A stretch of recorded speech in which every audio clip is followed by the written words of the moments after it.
বিএনপির এত বড় নেতা রেজবি আহমেদ, সে একজন মেরুদণ্ডহীন অপদার্থ একজন লোক।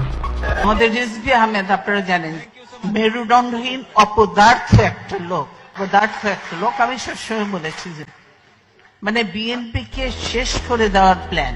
এই কথা বলছিলেন খালেদা জিয়া। কেন এই কথা বলছিলেন? বর্তমানে বিএনপির সাথে খালেদা জিয়ার বিএনপির কোনো মিল নাই।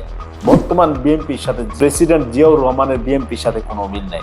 এই যে রেজবি আহমেদ বর্তমানে সাদিক কায়েমের একটা ভিডিও, এআই দিয়ে একটা ভিডিও বানাইছে যে হাদি বের খুনির সাথে একটা এআই দিয়ে ভিডিও বানাইছে, চা খাইতেছে, আর উনি এত বড় নেতা হইয়া ওই ভিডিও নিয়ে কথা বলতেছে।